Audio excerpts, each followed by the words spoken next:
একদিকে প্রার্থী ঘোষণা, অন্যদিকে নির্বাচন বাধাগ্রস্ত করতে চায় কিছু দল, বলছে বিএনপি। একটি বড় দলের বাধায় আটকে আছে জুলাই সনদের আইনি ভিত্তি, অভিযোগ জামায়াতের।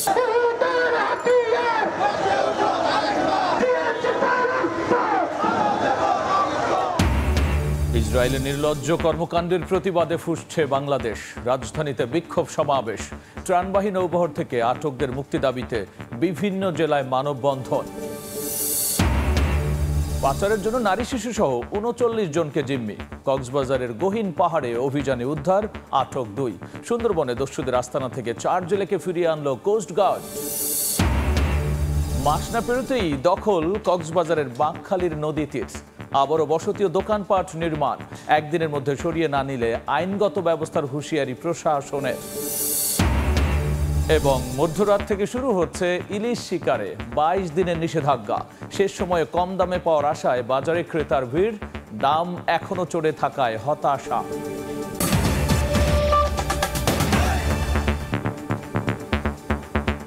জনপদের সময় সঙ্গে আছি আমি, গোলাম রাব্বি। নানা দাবি সামনে এনে কিছু রাজনৈতিক দল নির্বাচন পেছাতে চায় বলে অভিযোগ বিএনপির। তবে ভোট নিয়ে লন্ডনে দেয়া প্রধান উপদেষ্টার প্রতিশ্রুতিতেই আস্থা রাখতে চান স্থায়ী কমিটির সদস্য ইকবাল হাসান মাহমুদ টুকু। অন্যদিকে পিআরের দাবি নিয়ে রাজপথে থাকা জামায়াত বলছে ফেব্রুয়ারিতে নির্বাচন ধরেই প্রস্তুতি নিচ্ছেন তারা। একটি বড় দলের বাধায় জুলাই সনদের আইনি ভিত্তি আটকে আছে বলেও এ সময় অভিযোগ নেতাদের। আর এই অবস্থায় দলগুলোকে ছাড় দিয়ে সমঝোতার পরামর্শ রাজনৈতিক বিশ্লেষকের। হাসান ওয়ালি রিপোর্ট। দীর্ঘ বছর প্রতিদ্বন্দ্বিতাপূর্ণ ভোট উৎসব থেকে বঞ্চিত মানুষের আলোচনার বিষয়বস্তু নির্বাচন। রাজনীতির মাঠ কিংবা চায়ের স্টল, সর্বত্রই আলোচনা ত্রয়োদশ জাতীয় সংসদ নির্বাচন নিয়ে। অন্যদিকে জামায়াত সহ বেশ কিছু দলের পিআরের দাবিতে আন্দোলন এবং জুলাই সনদের বাস্তবায়ন প্রক্রিয়া নিয়ে মত দ্বিমতের মধ্যে ভোটের সময়সীমা নিয়ে সংশয়ের কথা জানিয়ে আসছেন রাজনীতিক থেকে সাধারণ মানুষের অনেকেই। মাননীয় সভাপতি, যদিও প্রধান উপদেষ্টা দেশ পেরিয়ে বিশ্বমঞ্চেও জানিয়ে এলেন নির্বাচন নিয়ে তার পরিকল্পনা। ফেব্রুয়ারিতে ভোটের প্রস্তুতি নেওয়ার কথা জাতিসংঘ অধিবেশনে তুলে ধরেন ডক্টর ইউনূস। তবে আলাদা আয়োজনে দেশের মানুষ আরো ৫ থেকে ১০ বছর এই সরকারকে ক্ষমতায় চায় এবং ভোট আটকাতে আন্তর্জাতিক কিছু মহলের অর্থ ঢালার বক্তব্য রাজনীতির মাঠে নতুন আলোচনার জন্ম দেয়। তবে এসব কথা কানে তুলতে চান না রাজনীতিকরা। বিএনপির স্থায়ী কমিটির সদস্য ইকবাল হাসান মাহমুদ টুকু বলছেন, নির্বাচন নিয়ে লন্ডনে দেওয়া প্রধান উপদেষ্টার প্রতিশ্রুতিতে আস্থা বিএনপির। শুধু আন্তর্জাতিক মহলই নয়, নানা দাবিতে দেশের কিছু দল নির্বাচন পেছাতে চায় বলেও অভিযোগ তার। অনেক রাজনৈতিক দল নির্বাচনে বাধা সৃষ্টি করার জন্য নানান রকম তালবাহানা তৈরি করছে। একদিকে প্রার্থী ঘোষণা করছে, আর একদিকে নানান রকমের দাবি নিয়ে সে নির্বাচন বয়কট করবে, কত রকমের প্রোগ্রাম দিল। তাতে কি মানুষ থেমে আছে? মানুষ তো নির্বাচনের দিকে হাঁটছে। ফেব্রুয়ারিতে নির্বাচন নিয়ে কোনো শঙ্কা দেখছে না জামায়াত ইসলামীও। ঘোষিত সময় মাথায় রেখেই প্রস্তুতি নিচ্ছে দলটি। খুলনায় এক অনুষ্ঠান শেষে জামায়াতের সেক্রেটারি জেনারেল অভিযোগ করেন, একটি বড় দল মনে করে সবকিছু তাদের কথাই হতে হবে। জুলাই সনদের আইনি ভিত্তি ছাড়া সমাধান দেখছেন না তিনি। আন্দোলনের যে ময়দানে আমরা আছি, এটাও আমাদের নির্বাচনে যাওয়া তারই একটা অংশ। ঐক্যমত্য না হলে জুলাই সনদের যে আইনি ভিত্তি দেওয়ার প্রশ্নটা, সেটা কিন্তু সফল হবে না। একটা বড় দল মনে করে আমরা যা বলবো তাই মানতে হবে, এটা তো কোনো রাজনীতি না, এটা কোনো ডেমোক্রেসি না। রাজনৈতিক বিশ্লেষক বলছেন, কিছু জায়গায় ছাড় দিয়ে দলগুলো সমঝোতায় পৌঁছাতে না পারলে বড় ক্ষতি হবে দেশের। রাজনৈতিক দলগুলোর মধ্যে আপাত দৃষ্টিতে যে মত পার্থক্য দেখছি, সেটার অবসান ঘটিয়ে নির্ধারিত আগামী ফেব্রুয়ারি মাসেই নির্বাচন হতে হবে। যদি নির্বাচন না হয় তাহলে দীর্ঘমেয়াদে বাংলাদেশ একটা বড় ক্ষতির মুখে পড়বে। দেশকে স্থিতিশীল রাখতে বক্তব্য দেওয়ার ক্ষেত্রে সরকার এবং দলগুলোকে সতর্কতা অবলম্বনের পরামর্শ বিশ্লেষকদের। হাসান ওয়ালি, সময় সংবাদ, ঢাকা। আওয়ামী লীগ সরকারের আমলে জাতীয় নির্বাচনে অংশ না নিলেও একটি মহল প্রায় অপপ্রচার চালায় ইসলামী আন্দোলনকে নিয়ে। এমন অভিযোগ করেছেন দলটির আমির সৈয়দ মোহাম্মদ রেজাউল করিম। বলেছেন, যারা মিথ্যাকে সত্য বানাতে চায় তাদের থেকে ভালো কিছু আশা করা যায় না। বিকেলে কাকরাইলের ডিপ্লোমা ইঞ্জিনিয়ার্স ইনস্টিটিউশনে ইসলামী আন্দোলনের মহিলা বিভাগের সেমিনারে এই অভিযোগ করেছেন তিনি। বলেছেন, ইসলামী আন্দোলনকে আর কেউ ক্ষমতায় যাওয়ার সিঁড়ি হিসেবে ব্যবহার করতে পারবে না। এ সময় বিগত সময়ে দেশের উন্নয়নে কোনো সরকারি কাজ করেনি বলেও মন্তব্য করেছেন তিনি। বক্তব্যে ফিলিস্তিন অভিমুখী গ্লোবাল সুমুদ ফ্লোটিলা জাহাজ ইসরায়েলিদের আটকে দেওয়ার ঘটনায় তীব্র প্রতিবাদও জানিয়েছেন। 5ই আগস্টের পরে 2024 ইসলামের পক্ষে যে একটা ক্ষেত্র তৈরি হয়েছে, এই ক্ষেত্র কিন্তু আগে পরে কখনোই ছিল না। এই ক্ষেত্রটা কিন্তু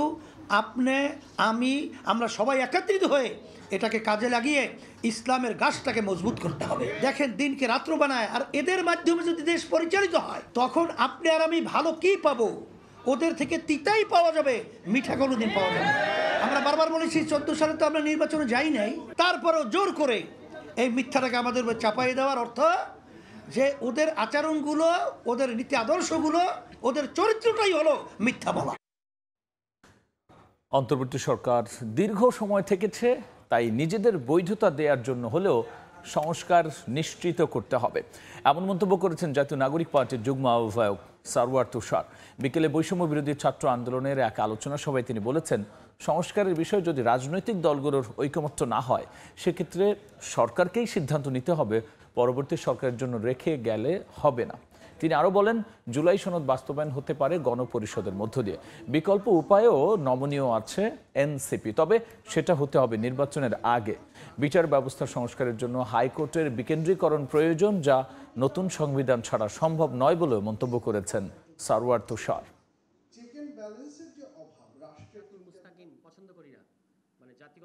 যদি রাজনৈতিক দলগুলো একমত না হয়, এবং খুবই সম্ভাবনা আছে যে একমত হবে না, সেক্ষেত্রে সরকারকে পজিশন নিতে হবে। তাহলে এখনো যদি এই সরকার শুধুই সুপারিশ করে যায়, তাহলে আমরা প্রশ্ন করব, আপনি কেন 1.5 বছর ক্ষমতায় থাকলেন, কেন 2 বছর ক্ষমতায় থাকলেন, কেন 3 মাসের মধ্যে চলে গেলেন না? জামায়াতে ইসলামী পিয়ারের কথা বলেন, আমাদের কিন্তু তাদের কাছে প্রশ্ন আছে যে আপনি স্থানীয় সরকারটা কার্যকর, কারণ জনগণের কোনো না কোনো জনপ্রতিনিধি থাকতে হবে, হয় স্থানীয় পর্যায়ে অথবা ন্যাশনাল পর্যায়ে। এখন আপনি এমপি, মানে ওই যে আসন ভিত্তিক এমপি উঠিয়ে নেবেন পিয়ারের কারণে, ঠিক আছে বুঝলাম, তো স্থানীয় সরকারটা যদি কার্যকর মানে ইয়েটা না হয়, সংস্কার না হয়, তাহলে কিন্তু এটা কাজ করবে না। ইসরায়েলের নির্লজ্জ কর্মকাণ্ডের প্রতিবাদে সারা বিশ্বের মতো ক্ষোভে ফুঁসছে বাংলাদেশও। জুমার নামাজের পর রাজধানীর বাইতুল মোকাররম এলাকায় জামায়াতের বিক্ষোভ সমাবেশে অংশ নেন হাজার হাজার মুসল্লি। নেতারা বলেছেন, মুসলিম বিশ্বের বিভেদের সুযোগে ফিলিস্তিনে গণহত্যা চালাচ্ছে ইসরায়েল। দখলদারদের হত্যাযজ্ঞের প্রতিবাদে বিক্ষোভ হয়েছে রাজধানীর মানিক মিয়া অ্যাভিনিউতেও।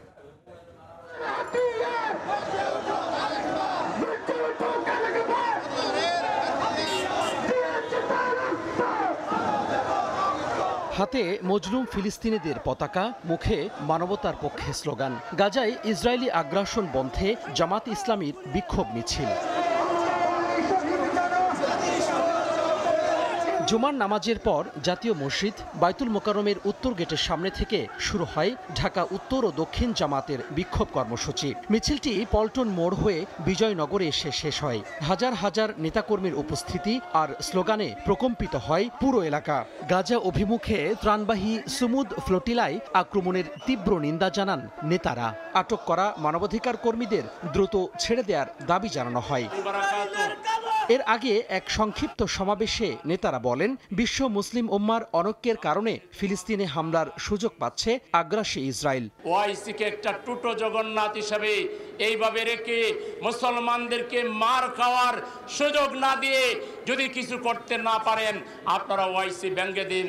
বিশ্বের প্রায় অধিকাংশ দেশ ফিলিস্তিনের স্বাধীনতার পক্ষে মত দিয়েছে, কিন্তু বিশ্বের মরল বলে খ্যাত এই দেশটি ইসরায়েলকে সমর্থন জানিয়ে এই মুসলমানদের রক্ত নিয়ে একের পর এক হোলি খেলা শুরু করেছে। মুসলিম জাতি শহীদ হতে জানে, পরাজয় বরণ করতে জানে না। এদিকে ইসরায়েলি গণহত্যার প্রতিবাদে রাজধানী মানিক মিয়া এভিনিউতেও বিক্ষোভ সমাবেশ ও র্যালি করে বাংলাদেশ ইউথ সিনার্জি অ্যালায়েন্স। ত্রাণবাহী জাহাজের সুরক্ষা নিশ্চিতের পাশাপাশি ইসরায়েলি বাহিনীর হাতে আটক সব দেশের নাগরিককে নিরাপদে ফিরিয়ে আনার দাবি জানান তারা। আটককৃত সকল স্বেচ্ছাসেবক এবং মানবাধিকার কর্মী এবং অবরোধ ভাঙার জন্য প্রয়োজনীয় পদক্ষেপ বিশ্ব নেতাদের গ্রহণ করতে হবে। গাজায় ত্রাণবাহী নৌবহর আন্তর্জাতিক জলসীমায় আটকে দেওয়ার ঘটনায় তীব্র নিন্দা জানিয়েছে বাংলাদেশ। এটি আন্তর্জাতিক আইনের সুস্পষ্ট লঙ্ঘন উল্লেখ করে বিবৃতি দিয়েছে পররাষ্ট্র মন্ত্রণালয়। ক্ষুধাকে যুদ্ধের অস্ত্র হিসেবে ব্যবহার করে ইসরায়েল নির্লজ্জ অবস্থান প্রকাশ করেছে বলেও বিজ্ঞপ্তিতে উল্লেখ করা হয়। তোহা খান তামিম, সময় সংবাদ, ঢাকা। গাজার ত্রাণ বহনকারী নৌবহর ও মানবাধিকার কর্মীদের আটকের প্রতিবাদে রাজশাহী ও মুন্সিগঞ্জে বিক্ষোভ মিছিল ও মানববন্ধন করা হয়েছে। বিকেলে রাজশাহী নগরের সিটি সেন্টারের সামনে থেকে বিক্ষোভ মিছিল শুরু হয়, পরে প্রধান সড়ক ঘুরে একই স্থানে গিয়ে শেষ হয়। বিক্ষোভকারীরা সমুদ্র ফ্লোটিলা থেকে নৌবহর ও শত শত মানুষকে আটকের প্রতিবাদে নানা স্লোগান দেন। এর আগে সিটি সেন্টারের সামনে ছোট পরিসরে হয় প্রতিবাদ সমাবেশ। অন্যদিকে মুন্সিগঞ্জে শহরের শিল্পকলা একাডেমি এলাকায় মানববন্ধন হয়।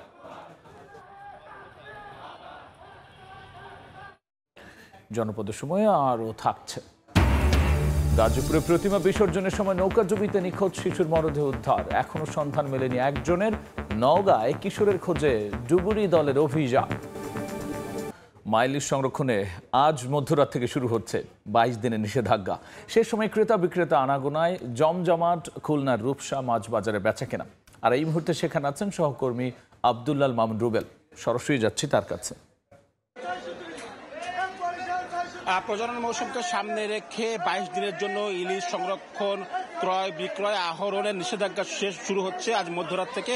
আর কিছু সময় বাকি। এই শেষ সময় কিন্তু খুলনার রূপসা পাইকারি মাছ বাজারে আমরা দেখছি ক্রেতা বিক্রেতাদের আসলে উপচে পড়া ভিড়। এখানে কিন্তু পুরো বাজার জুড়ে কিন্তু বিভিন্ন স্থানে আমরা দেখছি পুরোটা বাজার জুড়ে ইলিশ মাছ আসলে সরবরাহ হচ্ছে এবং বেচাকেনা হচ্ছে। যদিও এখানে আসলে যারা ক্রেতা রয়েছেন তারা কিন্তু বলছেন দাম কিছুটা বেশি, একই সঙ্গে যারা বিক্রেতা তারাও আসলে মেনে নিচ্ছেন দাম বেশি। গত একদিনের তুলনায় আমরা দেখেছি প্রতিটি আকারের ইলিশ, সব ধরনের আকারের ইলিশের দাম আসলে বৃদ্ধি পেয়েছে। বিশেষ করে গতকালকে 1 কেজি ওজনের যে ইলিশ এই বাজারে বিক্রি হয়েছে 2400 টাকা, আজকে আমরা সেটি দেখেছি 2800 থেকে 3000 টাকা বিক্রি হচ্ছে। এছাড়া অন্যান্য আকারের ইলিশের দাম বেড়েছে, কেজি প্রতি 200 থেকে 300 টাকা এমনকি 400 টাকা পর্যন্ত দাম বৃদ্ধি পেয়েছে। যারা আসলে শেষ দিনে, শেষ মুহূর্তে, শেষ সময়ে ইলিশ কিনবেন বলে বাজারে এসেছিলেন, বিশেষ করে যারা ক্রেতারা এসেছিলেন তারা আসলে এই বাজারে এসে আসলে হতাশ হয়েছেন। তারা আসলে বলছেন যে তারা মনে করেছিলেন যে দাম কিছুটা কম পাওয়া যাবে, কিন্তু দাম বৃদ্ধি দেখে তারা আসলে হতাশ হয়েছেন। তারপরেও আমি বলবো যে যারা এখানে এসেছেন তাদের কিন্তু অধিকাংশকেই আমরা দেখেছি বাড়তি দাম দিয়ে মাছ আসলে কিনছেন। তারা আসলে বলছেন যে এই আগামী কয়েকদিন মাছ পাওয়া যাবে না, এই কারণে দাম বাড়তি হলেও তারা শুধু মাছ কিনে নিয়ে যাচ্ছেন। অন্যদিকে বিক্রেতারা বলছেন যে এই যে নিষেধাজ্ঞার সময় এটি আসলে তারা যেটুকু আশা করেছিলেন চাহিদার তুলনায় কিন্তু এটি আসলে সরবরাহ স্বাভাবিক নয়, এমনটি আসলে তারা বলছেন এবং এই কারণে আসলে দাম বেশি এটি কিন্তু তারা আসলে বলছেন। বিশেষ করে তারা আসলে বলছেন যে আগামী যে 22 দিনের নিষেধাজ্ঞা, এর পরে যখন আমার নতুন মৌসুম শুরু হবে তখন হয়তো কিছুটা দাম কম থাকতে পারে। তো আমার কাছে এই ছিল খুলনা থেকে ইলিশের বাজারের সবশেষ খবর। আমরা সরাসরি ছিলাম খুলনায়, দেখছেন জনপদের সময়, সঙ্গী থাকুন। প্রতিমা বিসর্জনের সময় নৌকাডুবিতে নিখোঁজ 2 শিশুর মধ্যে একজনের লাশ উদ্ধার। নিখোঁজ অপরজনের সন্ধানে তুরাগ নদে অভিযান চালায় ফায়ার সার্ভিসের ডুবুরি দল। এদিকে নওগাঁতেও নিখোঁজ কিশোরের সন্ধানে আত্রাই নদীতে চলে তল্লাশি।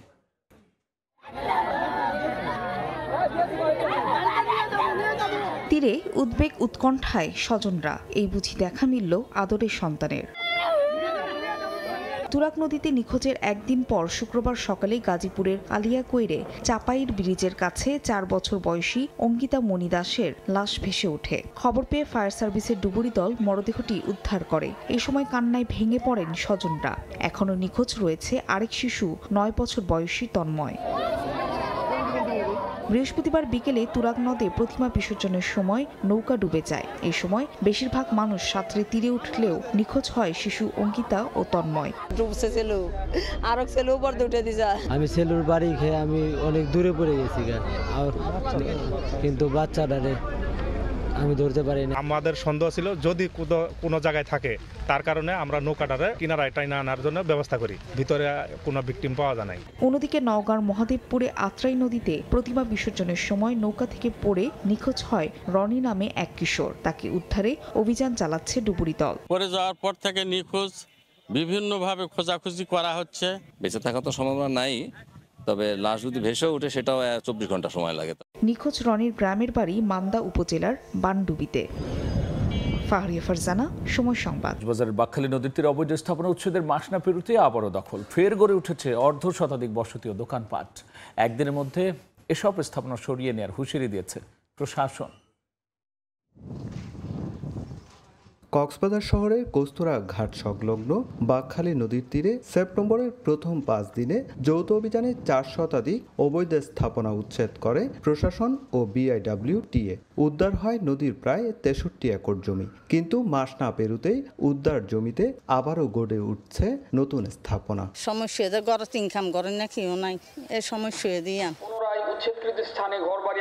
বিষয়টি নজরে আসে বিআইডব্লিউটিএ। মাইকিং করে একদিনের মধ্যে অবৈধ স্থাপনা সরিয়ে নিতে দেওয়া হয় সতর্ক বার্তা। উচ্ছেদ অভিযান পরিচালনা না করে আজকে আমরা তাদেরকে একটি মেসেজ দিব, একটি বার্তা দিব, যেহেতু আদালতের স্টে অর্ডার আছে। 5 তারিখ উচ্ছেদ অভিযানের পর যেরকম ছিল জায়গাটি সেরকমই থাকবে। যদি ঘরবাড়ি সরিয়ে না আনে আমরা আজকে পর্যন্ত দেখব, আগামীকালকে সন্ধ্যায় আমরা হয়তো একটি মামলা করবো বিআইডব্লিউটির পক্ষ থেকে।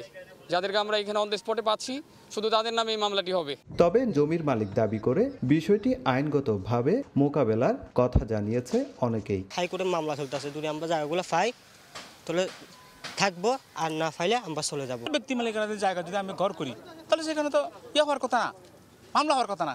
যাই হোক, আমরা আইনের কাছে গেছি, আইনের আশ্রয় নিয়েছি। গত 24 আগস্ট বাঁকখালী নদীর সীমানায় থাকা দখলদারদের 4 মাসের মধ্যে উচ্ছেদ করতে সরকারকে নির্দেশ দেন হাইকোর্ট। অ্যানথ্রাক্স ছড়িয়ে পড়ছে একের পর এক উপজেলা, তবে গণসচেতনায় খুব একটা কার্যকরী পদক্ষেপ নেই। এমনকি খোদ গরু কেনা বেচার সঙ্গে জড়িত অনেকেই জানেন না অ্যানথ্রাক্স সম্পর্কে। 13-14 সেপ্টেম্বর রংপুরের পীরগাছা সদর ও পারুল ইউনিয়নে উপসর্গ থাকা 12 জনের মধ্যে 8 জনের শরীরে অ্যানথ্রাক্স শনাক্ত করে আইইডিসিআর। এর আগে আক্রান্ত পশুর শরীরে এই রোগ শনাক্ত করে প্রাণী সম্পদ দফতর। এছাড়াও উপসর্গ নিয়ে মৃত্যু হয় 2 জনের। রংপুরের বিভিন্ন পশুর হাটে গরু কেনাবেচা হলেও রোগাক্রান্ত কিনা সেটির কোনো পরীক্ষা নিরীক্ষা হয় না। এমনকি সংশ্লিষ্ট অনেকেই জানেন না অ্যানথ্রাক্স সম্পর্কে। হাটে যে বিক্রি হবে, হাটে পরীক্ষা নিরীক্ষা হয় না? না, পরীক্ষা হয় না। অ্যানথ্রাক্স রোগ সম্পর্কে কি জানেন আপনারা? না না না। স্বাস্থ্য বিভাগ বলছে আক্রান্ত পশুর রক্ত, লালা এবং কাঁচা মাংস নাড়াচাড়ার মাধ্যমে এই রোগ মানুষের মধ্যে সংক্রমণ হচ্ছে, তবে এটি মানুষে মানুষে ছড়ায় না। আক্রান্ত হওয়ার পরে ওই পশুর রক্ত বা লালা থেকে আমরা যারা নাড়াচাড়া করছি, রান্না করছি, যারা ওই জবাই করার কাজে নিয়োজিত, তারাই আক্রান্ত হচ্ছে। প্রাণী সম্পদ দপ্তর বলছে গণসচেতনতায় নেওয়া হয়েছে যথাযথ পদক্ষেপ, ফলে আতঙ্কিত হওয়ার কিছু নেই। যাতে মানুষের ভিতরে আতঙ্ক না ছড়ায় এই জন্য মসজিদ মন্দিরে যারা আছে তাদেরকে হুজুরদের বা পুরোহিতকে বলা হচ্ছে, তারাও মোটিভেশন করতেছে। প্রাণী সম্পদ দপ্তর জানিয়েছে অ্যানথ্রাক্স প্রতিরোধে এখন পর্যন্ত 1,65,000 গরুকে ভ্যাকসিন দেওয়া হয়েছে। এছাড়াও ছাগল ও ভেড়াকে পিপিআর দেওয়া হচ্ছে। নাজমুল ইসলাম নিশাদ, সময় সংবাদ, রংপুর। জনপদ সময়।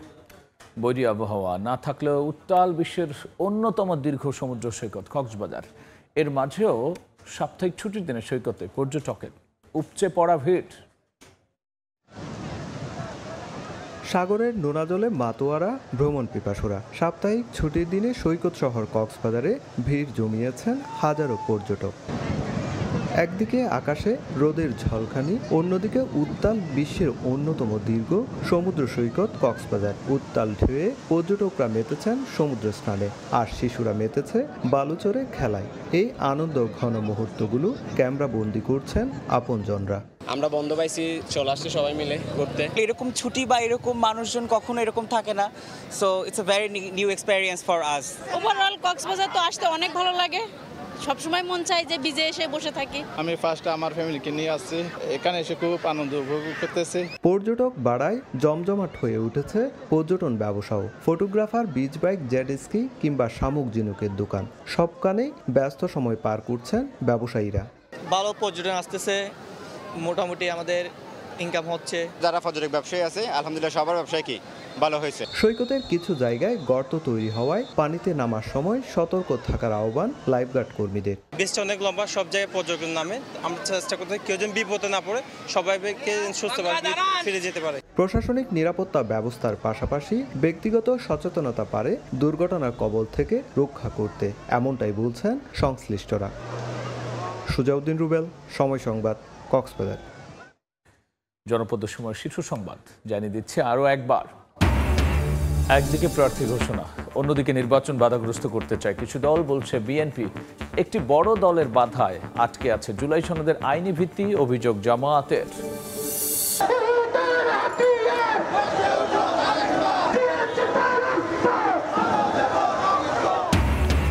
ইসরায়েলের নির্লজ্জ কর্মকাণ্ডের প্রতিবাদে ফুঁসছে বাংলাদেশ। রাজধানীতে বিক্ষোভ সমাবেশ, ত্রাণবাহী নৌবহর থেকে আটকদের মুক্তি দাবিতে বিভিন্ন জেলায় মানববন্ধন। এবং পাচারের জন্য নারী শিশু সহ ৩৯ জনকে জিম্মি। কক্সবাজারের গহীন পাহাড়ে অভিযানে উদ্ধার, আটক ২। সুন্দরবনে দস্যুদের আস্তানা থেকে ৪ জেলেকে ফিরিয়ে আনল কোস্টগার্ড।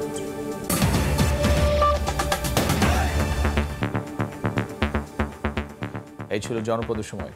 রাতের সময় নিয়ে আবারও ফিরছি কিছুক্ষণ পর, সঙ্গেই থাকুন সময়।